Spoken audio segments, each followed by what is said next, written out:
అయినా ఇప్పుడు పట్టభద్రుల కోసము సహాయ సహకారాలు అందించడం పోయి వాళ్ళ తరపున నిల్చోవడం పోయేసి సో వాళ్ళు తిమ్మన్ మల్లన్న ఎక్కడన్నా కనిపిస్తే అడ్డుకునే పరిస్థితిని తీసుకొచ్చుకున్నాడు. ఎందుకు ఉండొచ్చు? అంతే. ఇప్పుడు నువ్వు ఒక పార్టీలోకి పోయినావు, పార్టీలోకి పోయిన తర్వాత నీ పార్టీ ఒక స్టాండ్ తీసుకున్నది, దాని స్టాండ్ మీద నిలబడ్డావు, కథం అయిపోయాయిగా. నువ్వు నా పార్టీ స్టాండ్ తీసుకున్నది, నా గొంతుని ఇప్పుడు నేను నాకు నేనే మొత్తం నిషేధించుకున్నా, మాట్లాడతలేను, నా కళ్ళకు గంతలు కట్టుకున్నా, శివలో సీసం పోసుకున్నా, మూతికి ఏదో వెనుకటి అంటారు కదా శూద్రులకు కట్టినట్టు సిక్కం కట్టిందంటే అయిపోతుంది.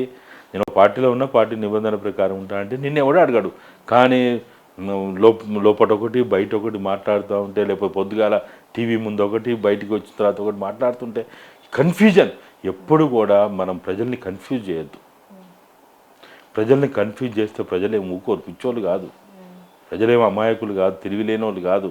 వాళ్ళు మనల్ని కన్ఫ్యూజ్ చేస్తారు, మనల్ని ఎక్కడ దొక్కాలో అక్కడ దొక్కుతారు. అందుకనే ఇప్పుడు ఆయన కాంగ్రెస్ పార్టీలో ఒకప్పుడు ఫస్ట్ బీజేపీలో పోవడం తప్పు, తర్వాత కాంగ్రెస్ పార్టీలో పోవడం నువ్వు రెండో తప్పు చేసినావు అని అనుకుంటే, పోయిన తర్వాత ఇక దాంట్లో పడి సావాలి అంతే. ఇక బయలు దూకిన తర్వాత నువ్వు నువ్వు నువ్వు ఇంతకుముందు నువ్వు ఒక చెరువులో ఉన్నా అనుకున్నావు, చెరువులో ఉంటే విశాలంగా ఉంటుంది, ఆ నుంచి వచ్చి ఎక్కడ బయలు దూకినావు, బయలు దూకితే ఇక పరిధిలోనే ఉండాలా.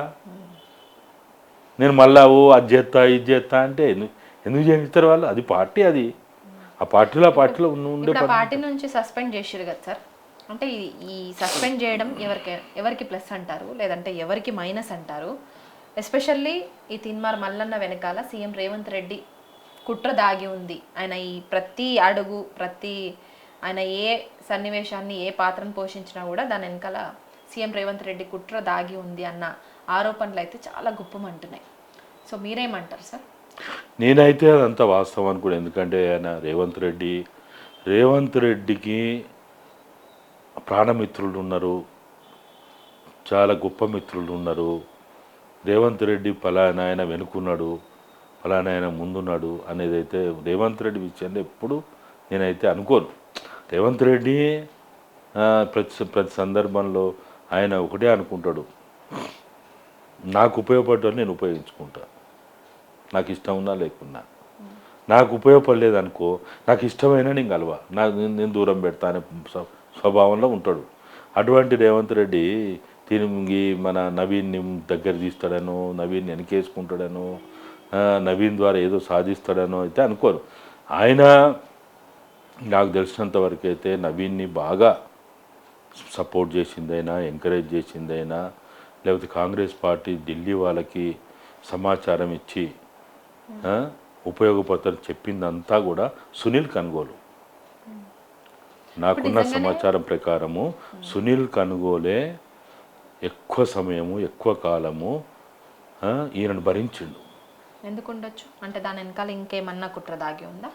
సునీల్ కనుగోలు ఆ రోజుల్లో ఆయన ఒక స్ట్రాటజిస్ట్గా ఇక్కడ ఉండడం, నవీన్ కాంగ్రెస్ పార్టీ ప్రభుత్వం రావడానికి ఆయన ఉపయోగపడతాడని ఆయన భావించడము, లేకపోతే ఆయన ఫాలోవర్స్ కావచ్చు, ఆయన వాయిస్ కావచ్చు, లేకపోతే ఆయన పాత్ర ఉపయోగపడుతుంది అనుకోని కావచ్చు. అంటే సునీల్ కనుగోలు ఒక strategist, is not a politician. కాబట్టి ఏమంటుంది, ప్రతి ఒక్కడు మనకు ఉపయోగమే.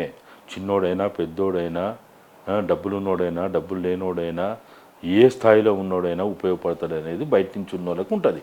కాబట్టి ఈవెన్ అబ్జర్వర్స్ కూడా బయట నుంచి వచ్చిన వాళ్ళకి అదే ఉంటుంది.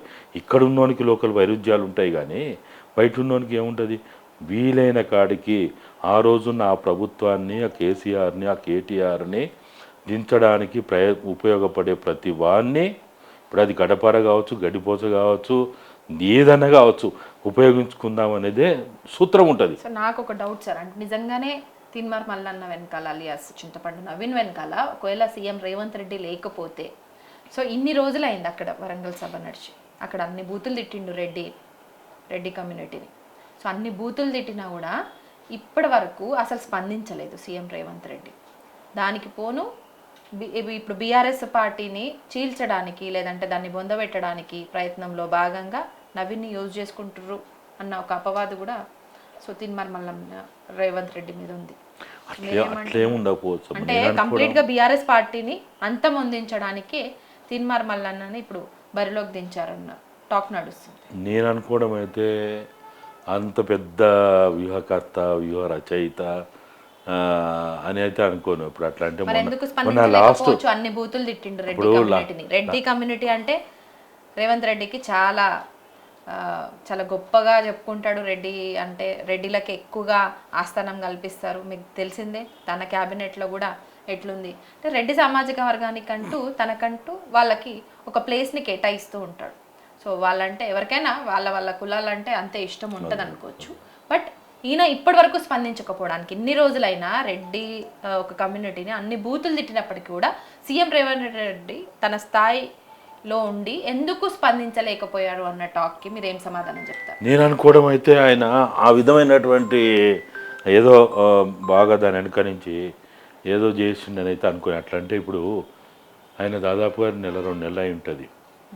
ఈ రాష్ట్రానికి 2 నెలలే ఎక్కువనే ఉంటుంది. ఈ రాష్ట్రానికి రేవంత్ రెడ్డి అంటే రెడ్డి ముఖ్యమంత్రి, ఈ రేవంత్ రెడ్డి ఇంకా తర్వాత ఎవడు ఉండడని ఆయన కూడా ప్రకటించాడు. అంటే రెడ్లను తిడితే అందరు రెడ్లలో భాగంగా రేవంత్ రెడ్డి కూడా మీరు అన్నట్టు కోపం రావాలా, బాధ రావాలా, ఆవేశం రావాలా.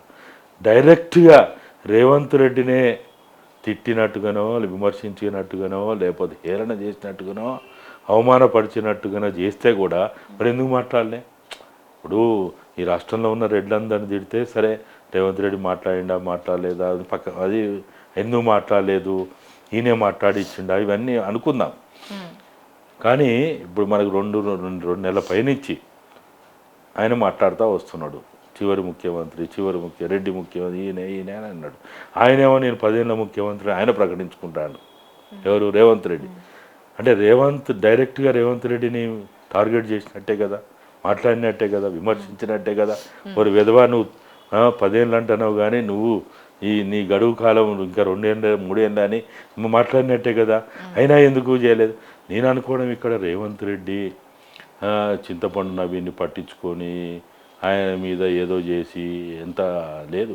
ఆయన ఏముండదు, ఆయనకి ఏముంటుంది ఆడ ఇంకొక 6 నెలల్లో సంవత్సరం అయితే ఈయన కాలం గడిచిపోతుంది, ఈయన మళ్ళీ గెలిచేది లేదు, పెట్టేది లేదు. ఒకవేళ కాంగ్రెస్ పార్టీ ఢిల్లీ వాళ్ళు ఏమన్నా చెప్పి టికెట్ ఇచ్చినా ఈయన గెలిచేది లేదు, ఈయన కాలం ముగిసిపోతుంది అనే ఆలోచనలో ఉంటాడు.